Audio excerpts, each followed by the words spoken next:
નમસ્કાર, આપ જોઈ રહ્યા છો સ્પાર્ક ટુડે ન્યૂઝ. વડોદરા શહેરમાં અષ્ટોતરશત શ્રીમદ ભાગવત સપ્તાહ જ્ઞાન યજ્ઞની પૂર્ણાહુતિ થઈ.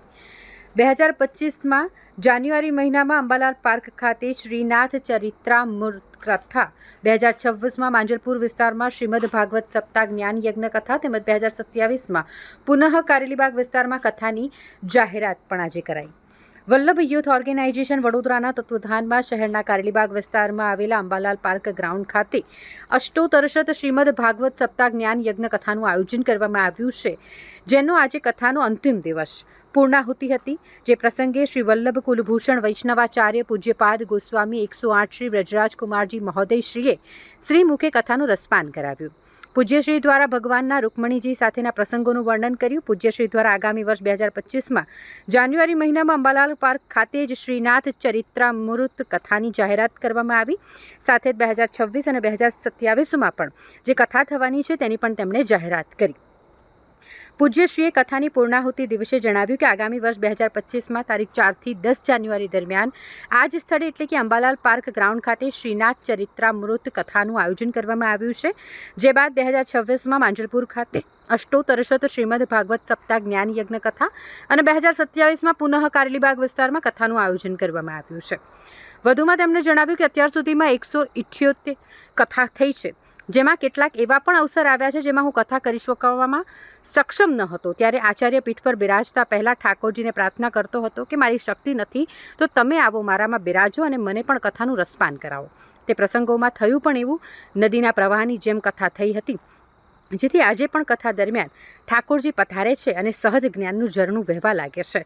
કથા કોઈ વ્રજરાજકુમારજી નહીં પરંતુ પ્રભુ જ કરે છે, હું તો માત્ર નિમિત્ત છું. પૂજ્યશ્રીએ ભગવાન અને રૂકમણીજીના જીવનના પ્રસંગોનું વર્ણન કરતા જણાવ્યું કે આમ તો એક કહેવત છે કે વહુ ગાય જેવી હોવી જોઈએ, પરંતુ હવે ઉપમા બદલવાની જરૂર છે. વહુ રૂકમણી જેવી હોવી જોઈએ. દરેક સ્ત્રીએ રૂકમણીજી પાસેથી શીખવાની જરૂર છે. રૂકમણીજીમાં કેટલાક ગુણ હતા જે દરેક સ્ત્રીએ જીવનમાં આચરણ કરવા જોઈએ. જેમાં પહેલો ગુણ છે કાર્યમાં વ્યસ્ત રહેવું, બીજો ગુણ છે કાચા કાનનું ન થવું, ત્રીજો ગુણ છે પરફેક્શનિસ્ટ બનવું અને ચોથો ગુણ છે ગાંભીર્ય, નિંદા સાંભળવી નહીં. આ ગુણોનું જીવનમાં આચરણ કરવાની જીવન સરળ અને પ્રભુમય બને છે. પૂજ્યશ્રીએ વધુમાં જણાવ્યું કે દરેક વ્યક્તિએ જીવનમાં ટાઈમ ટેબલ બનાવવું જોઈએ, જેનાથી વ્યક્તિનું મન નિયંત્રિત રહે. નવરાશની પળોમાં નવું નવું શીખવું જોઈએ, જેથી વ્યક્તિના જ્ઞાનમાં વૃદ્ધિ થાય અને નવું શીખ્યાનો આત્મસંતોષ પણ મળે. રૂકમણીજીમાંથી દરેક વ્યક્તિએ પ્રેરણા લેવી જોઈએ. પ્રેરણા હંમેશા વ્યક્તિમાં પરિવર્તન લાવે છે. પૂજ્યશ્રીએ કામની ભાવના અંગે કહ્યું હતું કે ભગવાને કામને પોતાનામાં સમાવેશ કરવા દીધો ન હતો અને કામનો નાશ કર્યો હતો. વ્યક્તિ જે કર્મ કરે છે તે આનંદ માટે કરે છે, જ્યારે ભગવાન જે કર્મ કરે છે તે આનંદથી કરે છે. જેથી વ્યક્તિના કર્મોને કર્મ કહેવાય, જ્યારે ભગવાનના કર્મોને લીલા કહેવાય. જો વ્યક્તિએ કામમાંથી મુક્તિ મેળવવી હોય તો તેનો માર્ગ પ્રભુ જ છે. પ્રભુના શરણમાં તેની ભક્તિ કરવાની વ્યક્તિમાં રહેલી કામ ભાવનાનો નાશ થાય છે. પૂજ્યશ્રીએ જણાવ્યું કે દરેક વ્યક્તિના જીવનમાં કર્મ કરતા સમયે અનેક મુશ્કેલીઓ આવે છે. સાથે કામ કરતા લોકો પણ તમારી નિંદા કરશે, પરંતુ તેના પર ધ્યાન ન આપી વિચલિત થયા વિના વ્યક્તિએ કર્મ કરવાનું હોય છે, જેનું ફળ હંમેશા મળે છે.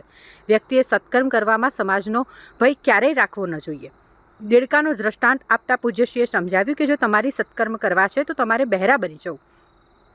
આગામી 12 જાન્યુઆરી 2023ના રોજ વ્રજધામ આધ્યાત્મિક સંકુલ માંજલપુર ખાતે શ્રી ઠાકોરજી સન્મુખ બ્રહ્મ સંબંધ દીક્ષા આપવામાં આવશે. આજે કથાના પૂર્ણાહુતિ પ્રસંગે કથાનું રસપાન કરવા વડોદરા જિલ્લા કલેક્ટર અતુલ ગૌર, નિવાસી અધિક કલેક્ટર BS પ્રજાપતિ, નવરત્ન એજ્યુકેશન ટ્રસ્ટના ચેરપર્સન તેજલ અમીન, ધારાસભ્ય ધર્મેન્દ્રસિંહ વાઘેલા, ઓનેસ્ટ કરજણના માલિક કિરીટસિંહ જાડેજા, નાયર પંપવાળા અતુલભાઈ શ્રીવાસ્તવ, સંદેશ વડોદરાના તંત્રી મયુર પાઠક, કોર્પોરેશનના શાસક પક્ષના નેતા મનોજ પટેલ, મુંબઈ ખાતે આયોજિત કથાના મુખ્ય મનોરથી ગાંધાર ઓઇલના માલિક રમેશ પારેખ સહિતના મહાનુભાવો ખાસ ઉપસ્થિત રહ્યા હતા. કથાના પૂર્ણાહુતિ દિવસની શરૂઆતમાં વિવાહીઓ વડોદરાના પ્રમુખ અને કથાના મુખ્ય મનોરથી પરેશ શાહ દ્વારા આભાર વ્યક્ત કરવામાં આવ્યો. જેમાં તેમણે જણાવ્યું કે મારા બા પૂજ્ય સુલોચનાબેન તેમજ બાપુજી અંબાલાલ અફીણવાડાની ઈચ્છા અને આશીર્વાદથી કારેલીબાગમાં અષ્ટોતરશત શ્રીમદ ભાગવત સપ્તાહ જ્ઞાન યજ્ઞનું આયોજન થયું છે. આજીવન પૂજ્ય સુલોચનાબેન અને અંબાલાલભાઈએ પાદરા સ્થિત શ્રી વલ્લભાચાર્ય મહાપ્રભુજી બેઠકજીમાં નિસ્વાર્થ ભાવે સેવાઓ પ્રદાન કરીને તેમનું જીવન ધન્ય કર્યું છે. ત્યારે આ સમગ્ર વિવાહીઓ વડોદરાના તત્વધાનમાં અષ્ટોતરશત શ્રીમદ ભાગવત સપ્તાહ જ્ઞાન યજ્ઞના મુખ્ય મનોરથી તરીકે મારી સાથે લાલાભાઈ શાહ, મહેન્દ્ર શાહ, કિરીટભાઈ તથા વિપુલભાઈ શાહ પણ સહભાગી થયા હતા. તમામે ભેગા મળી 7 દિવસ દરમિયાન સમગ્ર કથા આયોજન તથા કથા શ્રવણ કરવા આવતા તમામ માટે મહાપ્રસાદીનું આયોજન સફળતાપૂર્વક પૂરું પાડ્યું હતું. કથાના માધ્યમથી જ્ઞાનસભર દૃષ્ટાંતસભર જીવનના અનેક વિષયોને સ્પર્શતા અને સ્પષ્ટતા દર્શાવતા પ્રેરક પ્રસંગો થકી પૂજ્ય શ્રી વ્રજરાજકુમાર મહોદયશ્રીએ વિશ્વભરના લાખો ભાવિકજનોના જીવનમાં સકારાત્મક પરિવર્તન લાવવાનો યજ્ઞ શરૂ કર્યો છે. પ્રભુ આ કર્મ માટે તે મને નિમિત્ત બનાવ્યો છે. તમે મોટી ફેક્ટરી કરી, અમારા ગાંધાર પરિવાર ગાંધાર હોય લગભગ 2000-3000 માણસો ત્યાં કામ કરે છે, પણ કેટલી સરસ એમની ભાવના હોય છે કે અમે ધંધો તો કરીએ છીએ, સારા કામ પણ કરીએ છીએ, પણ આ 2-3000 લોકોના પેટનું પણ ક્યાંક પોષણ કરીએ છીએ. એ 3000 પરિવારોને રોજી રોટી અમે આપીએ છીએ. આવી ભાવના જ્યારે આપણા મનમાં પ્રગટ થઈ જાય તો પ્રોગ્રેસ થતો જાય, આપણે સંતુષ્ટ થતા રહીશું. સંતુષ્ટિ સાથેનો પ્રયાસ. અને એટલે જ માણસને અશાંત કરવા વાળું સૌથી મોટું તત્વ એ પ્રતિસ્પર્ધા છે.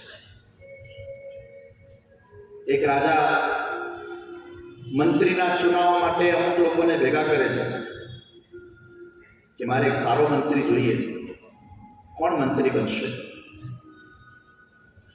રાજાએ એક લાઈન દોરી અને બધાને કીધું કે આ લાઈનને અડક્યા વગર ટૂંકી કરો, અને જે લાઈનને અડક્યા વગર ટૂંકી કરશે એને હું મંત્રી ઘોષિત કરીશ.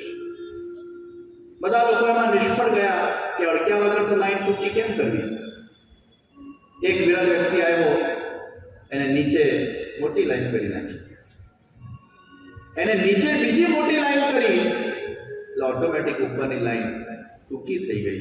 રાજા કહે છે તારામાં આ વિવેક બુદ્ધિ છે, કોઈની લાઈનને ટૂંકી કરવામાં આપણે ટાઈમ ન બગાડીએ, પણ પોતાની લાઈનને લાંબી કરવામાં આપણે ટાઈમ બગાડીએ, ટાઈમ ઇન્વેસ્ટ કરીએ.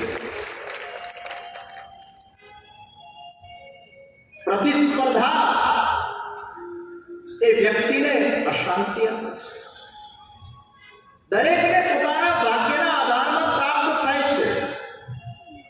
અગર કોઈના માટે આપણે ઈર્ષા કે દ્વેષ રાખીએ છીએ, કદાચ કોઈ તમારો પ્રતિસ્પર્ધી તમારાથી પણ આગળ વધી જાય અને તમને અગર મનમાં અત્યંત દુઃખ થાય છે, અર્થાત તમારું મન સ્વસ્થ નથી, પછી તમે એનું ચિંતન કરો છો, એના વિચારોમાં રહો છો, તમે તમારો પ્રોગ્રેસ નથી કરી શકતા. व्यक्ति अच्छी भावना से अपने प्रोग्रेस पे ध्यान दे, अच्छी भावना से ईश्वर को प्रसन्न करने के लिए अगर वो कर्म करता है, कारण કે કર્મના આજે ઊંડાણમાં જશો તો વિચાર આવશે, અને વિચારના ઊંડાણમાં જશો તો ભાવ આવશે. ભાવની મહત્તા છે, તમે કયા ભાવથી કર્મ કરો છો. પરમ પૂજ્ય ગોસ્વામી 108 વ્રજરાજકુમાર મહોદયના સર્વ મુખે આજે કારેલીબાગ અંબાલાલ પાર્ક ગરબા ગ્રાઉન્ડ ખાતે 6 દિવસ જે કથાનો વૈષ્ણવોએ અનેરો લાભ લીધો, એ લાભ લીધા બાદ આજે પૂર્ણાહુતિના દિવસે વૈષ્ણવો જેમ ઘોડા પર ઉમટી હોય એમ આજે અંતિમ દિવસે ખૂબ વૈષ્ણવો અહીંયા કથાના અંતિમ દિવસે રસપાન કરવા પધાર્યા છે. મંડપની બહાર પણ આજે પાર્કિંગ અને બહાર બધું જ પણ ફૂલ થઈ ગયું છે. આજે અંતિમ દિવસે વડોદરા શહેર કલેક્ટર શ્રી A.B. ગોર સાહેબ પણ પધાર્યા હતા. વડોદરા શહેરના અગ્રણીઓ, રાજકારણીઓ અને મહાનુભાવો પણ આજે અંતિમ દિવસે ખૂબ મોટી સંખ્યામાં ઉમટી પડ્યા છે. આજરોજ અંતિમ દિવસે જે મારી સાથેના 5 મનોરથીઓ છે, જે સહયોગ આપ્યો છે, એ બદલ હું મનોરથીઓનો હું ખૂબ આભાર માનું છું. વૈષ્ણવજનો દરેક જે સેવાર્થીઓ, મંડપ કમિટી, ભોજન સમિતિ, બધી જ સમિતિઓના જે સ્વયંસેવકો છે અને જે સમિતિઓ બનાવી એના હેડ છે, એ બધાએ બહુ જ સુંદર કામ કર્યું. એ પણ લોકોનો હું ખૂબ આભાર માનું છું. આજે અહીંયા દીપદાનનો પણ મંદિરમાં મનોરથ રાખવામાં આવ્યો છે. જો જે કોઈ વૈષ્ણવોની, સ્વયંસેવકોની, ભક્તજનોની જો કોઈ મારાથી કે અમારાથી કોઈ ક્ષતિ રહી ગઈ તો આ અંતિમ દિવસે આ સર્વનો હું હૃદયપૂર્વક એમની ક્ષમા યાચના માગું છું અને સર્વ વૈષ્ણવો જો અમારાથી કોઈ ભૂલ થઈ હોય તો આપ માફ કરશો અને આપ ખૂબ હૃદયપૂર્વક કથા સાંભળી અને ભોજન પ્રસાદીનો લાભ આપ્યો અમને એ બદલ હું આપ સર્વનો ખૂબ ખૂબ હૃદયપૂર્વક આભાર માનું છું. અંતિમ દિવસે જે આશીર્વચન આપ્યા અને જે શ્રીએ દરેકને એક વસ્તુ કીધી કે દરેકનામાં હંમેશા ભગવાનના દર્શન કરો અને દરેકની અંદર કૃષ્ણમય આપ જીવન વ્યતીત કરો. જય શ્રી કૃષ્ણ.